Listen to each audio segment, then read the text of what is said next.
എല്ലാ പ്രധാനപ്പെട്ട കേന്ദ്രങ്ങളിലും ഏറ്റവും പ്രധാന മാലിന്യങ്ങൾ വലിച്ചെറിയുന്ന കേന്ദ്രങ്ങളെല്ലാം കഴിഞ്ഞ കുറച്ച് ദിവസങ്ങളായി മാലിന്യമുക്തമാക്കുന്നതിനാവശ്യമായുള്ള ക്യാമ്പയിൻ നടന്നുകൊണ്ടിരിക്കുകയാണ്. അപ്പോൾ അതിൻ്റെ ഭാഗമായി കൊട്ടാരക്കര റെയിൽവേ സ്റ്റേഷൻ പരിസരത്ത് ഇന്ന് രാവിലെ തുടങ്ങിയ ശുചീകരണ പ്രവർത്തനം നാട്ടുകാരുടെയും അതുപോലെ മുനിസിപ്പാലിറ്റി ഹരിതകർമ്മസേനയും മുനിസിപ്പാലിറ്റി തൊഴിലാളികളുടെയും ജീവനക്കാരുടെയൊക്കെ നടന്നുകൊണ്ടിരിക്കുകയാണ്. എല്ലാ വിഭാഗം ആളുകളുടെയും സഹായവും സഹകരണം അഭ്യർത്ഥിക്കുകയാണ്. തുടർന്ന് ഈ ഭാഗങ്ങളിൽ മാലിന്യം നിക്ഷേപിക്കാൻ ഒരു കാരണവശാലും അനുവദിക്കുകയില്ല. എല്ലാവരും സഹകരിക്കണം. മാലിന്യം ഇതെല്ലാം വെല്ലുവിളിച്ചുകൊണ്ട് മാലിന്യം വലിച്ചെറിയുന്ന സാമൂഹ്യവിരുദ്ധന്മാർക്കെതിരായി കർശനമായ നടപടി സ്വീകരിക്കുമെന്ന് നഗരസഭയ്ക്ക് വേണ്ടി നേരത്തെ അറിയിച്ചുള്ളതാണ്. വീണ്ടും മാലിന്യം വലിച്ചെറിയുന്ന പ്രക്രിയ തുടർന്ന് ശക്തമായ നടപടിയിലേക്ക് ക്രിമിനൽ കേസടക്കം എടുക്കുന്ന നടപടിയിലേക്ക് പോകാൻ വേണ്ടി നഗരസഭ നിർബന്ധമാകും. ഏറ്റവും വലിയ ആരോഗ്യ പ്രശ്നം നമ്മുടെ നാടുണ്ടാക്കുന്നത് ഈ മാലിന്യവുമായി ബന്ധപ്പെട്ട വിഷയങ്ങളാണ്. അതൊരു കാരണവശാലും കൊട്ടാരക്കര നഗരസഭയ്ക്കകത്ത് മറ്റു പ്രദേശങ്ങളിൽ നിന്ന് പോലും കൊട്ടാരക്കര നഗരസഭ പുറത്തുള്ള പ്രദേശങ്ങളിൽ നിന്ന് പോലും കൊണ്ട് മാലിന്യം തള്ളുന്ന സ്ഥിതി ഇപ്പോൾ വളരെ ഗുരുതരമായ സ്ഥിതിയുണ്ട്.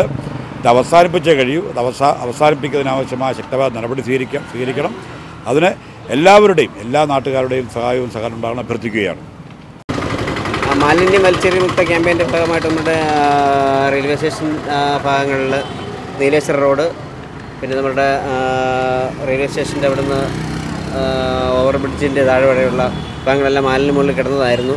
പിന്നെ പ്ലാസ്റ്റിക് ഉൾപ്പെടെയുള്ള മാലിന്യങ്ങൾ നമ്മൾ ഹരിതകർമ്മസേന, പിന്നെ നമ്മുടെ മുനിസിപ്പാലിറ്റിയുടെ കണ്ടെയ്ൻമെൻറ് സ്റ്റാഫ്, ജീവനക്കാർ ഉൾപ്പെടെയുള്ളവരിൽ നിന്ന് നാട്ടുകാരുടെ എല്ലാ സഹകരണത്തോടെ പ്ലാസ്റ്റിക് എല്ലാം മാറ്റിയിട്ടുണ്ട് ഇവിടുന്ന്. അത് നമ്മുടെ MCFിലേക്ക് മാറ്റും. പിന്നെ ഇനിയുള്ള ഈ സൈഡിലുള്ള കാടൊക്കെ എടുക്കാനുള്ള നടപടിയാണ് ഇപ്പോൾ നടന്നുകൊണ്ടിരിക്കുന്നത്. ഇപ്പോഴും അത്രയും കാലങ്ങളിൽ ആ വെട്ടമില്ലാത്ത മാത്രമല്ല അവിടുത്തെ പ്രശ്നം. ഒന്നുകിൽ അവിടെ ഇപ്പോഴത്തെ വൃത്തിയാക്കിയതിന് ശേഷം ഒന്നുകിൽ അവിടെ ഫെൻസിങ് ചെയ്യണം, അല്ലെങ്കിൽ നമ്മുടെ CCTV ക്യാമറ വല്ലതും വെച്ച്, അല്ലെങ്കിൽ തന്നെ ഇത് ഹൈവേ ആയതുകൊണ്ട് തന്നെ ഈ പോകുന്നവർ വലിച്ചെറിഞ്ഞതാണ് ഏറ്റവും കൂടുതൽ അവിടെ വരുന്നത്.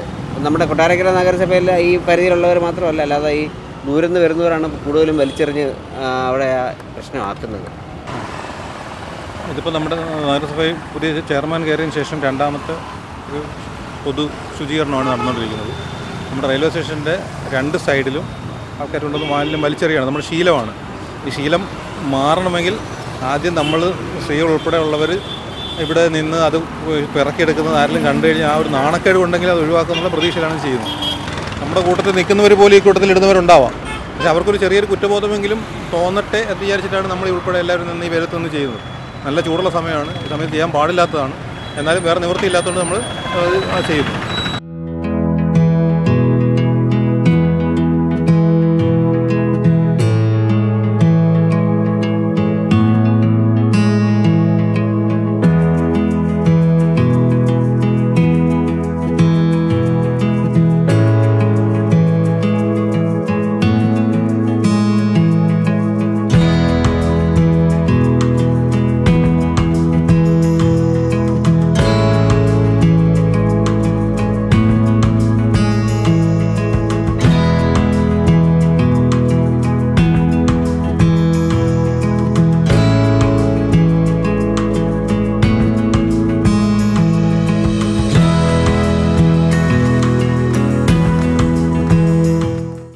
ലോകത്തെവിടെ നിന്നും നാട്ടിലെ വാർത്തകൾ അറിയുവാനായി കൊട്ടാരക്കര മീഡിയ എന്ന യൂട്യൂബ് ചാനൽ സബ്സ്ക്രൈബ് ചെയ്യുക.